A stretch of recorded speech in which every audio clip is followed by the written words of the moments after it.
নমস্কার বন্ধুরা, Rocky channel তরফ দিয়ে সবাইকে হ্যাপি নিউ ইয়ার। তো আজকে হ্যাপি নিউ ইয়ারের উপলক্ষে আমরা বানাতে চলেছি একটা নতুন রেসিপি। তো চলুন দেখে নেওয়া যাক আজকের রেসিপি। আজকের রেসিপি জাফরানি পোলাও। তাহলে চলুন দেখে নেওয়া যাক আজকের রেসিপি। ওভেনে একটা হাঁড়ি বসিয়ে তাতে দিয়ে দিয়েছি পরিমাণ মতো জল। জলটা গরম হয়ে গেছে, জলের মধ্যে দিয়ে দিচ্ছি একটা বড় এলাচ, দুটো জায়ত্রী, দিয়ে দিচ্ছি কিছুটা লবঙ্গ, আর দিয়ে দিচ্ছি কয়েকটা গোলমরিচ দিয়ে দিলাম। এখন দিয়ে দেবো এর মধ্যে কিছুটা কিশমিশ, আপনারা কাজুও ব্যবহার করতে পারেন, তো আমি দেবো না।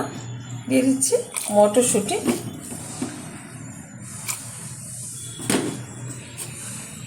আর একটু দিয়ে দিলাম মটরশুঁটি। দিয়ে দিচ্ছি পরিমাণ মতো লবণ। যেহেতু নতুন বছর, একটু নতুন রেসিপি কিন্তু আপনাদের মাঝখানে শেয়ার করছি। জলটা কিন্তু টকবক করে ফোটা শুরু হয়ে গেছে, আর 1 ঘন্টা আগে আমি এই যে বাসমতি রাইসটা জলে ভিজিয়ে রেখেছিলাম, এটা ছেঁকে তুলে নিয়েছি। এখন হাঁড়িতে ঢেলে দিচ্ছি। বাসমতি রাইসটা দিয়ে দিয়েছি। এখন ভালোভাবে এটা আমি সিদ্ধ করে নেব। সিদ্ধ করার পর ভাতটা হয়ে গেলে ছেঁকে নেব একটা ছেঁকনির মাধ্যমে। পোলাওয়ের ভাতটা কিন্তু হয়ে গেছে, এখন ফ্যানটা ঝরিয়ে নিচ্ছি। পোলাওয়ের মধ্যে যে বেরেস্তাটা আমি দেব সেটা এখন ভেজে নেব। তার জন্য ওভেনে কড়াই বসিয়ে তাতে দিয়ে দিয়েছি বেশ কিছুটা পরিমাণে তেল। তেলটা গরম হয়ে গেছে। এদিকে একটা বড় সাইজের পেঁয়াজ আমি কুচিয়ে নিয়েছি, এটা আমি বেরেস্তা করে তুলে নেব।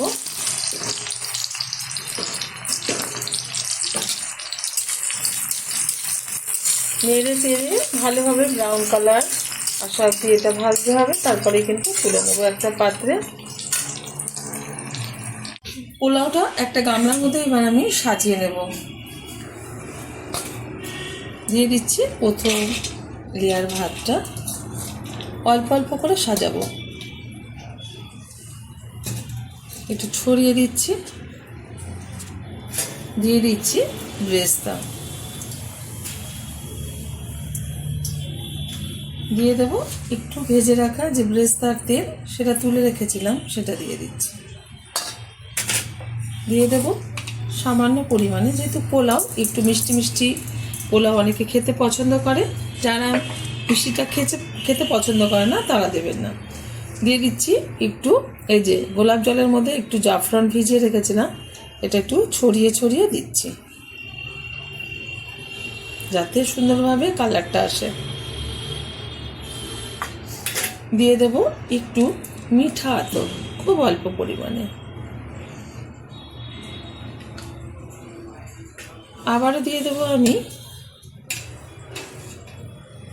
ভাতটা, দ্বিতীয় লেয়ার ভাত দিয়ে দিচ্ছি। খেতে কিন্তু ভীষণ ভালো লাগে, যারা জানেন না অবশ্যই ট্রাই করবেন। আর আমার এই রেসিপি যদি আপনাদের ভালো লেগে থাকে, আপনারা অবশ্যই আমার চ্যানেলটিকে সাবস্ক্রাইব করবেন, লাইক করবেন, শেয়ার করবেন।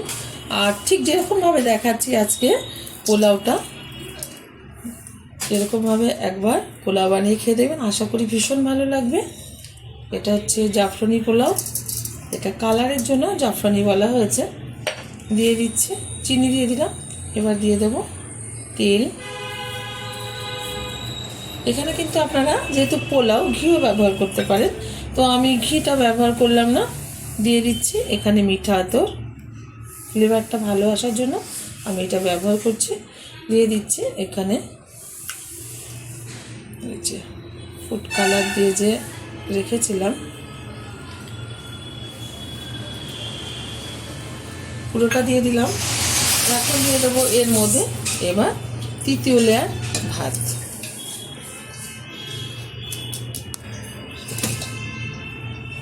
এটা কিন্তু কষা কষা চিকেনের সাথে, মাটনের সাথে বা আলুর দমের সাথে চিলি চিকেনের সাথে ভীষণ ভালো লাগে। উপরের লেয়ারে কিন্তু কোনো কালার ব্যবহার করব না, দিয়ে দিচ্ছি হালকা করে একটু ব্রেস্তা। অল্প সময়ের মধ্যে কিন্তু খুব তাড়াতাড়ি হয়ে যায় পোলাওটা, আর খেতেও কিন্তু ভীষণ ভালো লাগে। অবশ্যই কিন্তু ট্রাই করবেন। দিয়ে দিলাম চিনি, দিয়ে দিচ্ছি মিঠা আতর, উপরটাতে একটু বেশি করে মিঠা আতরটা দিলাম। এবার আমি ঢেকে দেব একটা থালা দিয়ে। আর এটা আমি তাওয়াতে, যেরকম বিরিয়ানি তাওয়াতে বসিয়ে আমি মানে ভাপ দিয়ে নিই, এটাও ঠিক আমি তাওয়ার উপরে, ওভেনে তাওয়ার উপরে বসিয়ে প্রথম ভাপ দিয়ে নেব হাই আছে 2 মিনিট, তারপরে লো আছে 5 মিনিট, তারপরে খুলে দেখাবো যে এই পোলাওটা, জাফরানি পোলাওটা কেমন হয়েছে। তাওয়ার উপর বসিয়ে দিলাম, হাই আছে প্রথমে বললাম 2 মিনিট, আমি এটা ভাপিয়ে নিচ্ছি, তারপরে একদম লো আছে 5 মিনিট। ওভেনটা বন্ধ করে দিলাম, এবার ঢাকনাটা তুলে দিচ্ছি। এই যে এখন এর মধ্যে ছড়িয়ে দেব হাতে গুঁড়ো করে নিয়েছি, মানে শিলনোড়ায় গরম মশলার গুঁড়ো, এখানে বড় এলাচ আর হচ্ছে একটু দারচিনি আমি গুঁড়ো করে নিয়েছি। আর এখানে দিয়ে দেব এই যে জায়ফল আর জয়ত্রী, এটাও গুঁড়ো করে নিয়েছি ভালো ফ্লেভার আসার জন্য, একটু দিয়ে দিলাম পোলাওয়ের মধ্যে। এবার ভালোভাবে একটু এক সাইড দিয়ে তুলে দেখাচ্ছি কেমন হয়েছে। খুব সুন্দরভাবে কিন্তু পোলাওটা এই যে ঝরঝরে হয়ে গেছে, দেখতেই পাচ্ছেন বন্ধুরা। এই যে এখন আমি এটা নামিয়ে গরম গরম মাটনের সাথে এটা সার্ভ করবো। দেখে দিই, মাটনটা আগে থেকে এই যে রান্না করে নিয়েছি, মাটন আর হচ্ছে এখানে পোলাও আজকে। আপনারা অবশ্যই ট্রাই করবেন। দেখা হবে পরের ভিডিওতে নতুন কোনো রেসিপি নিয়ে। ধন্যবাদ।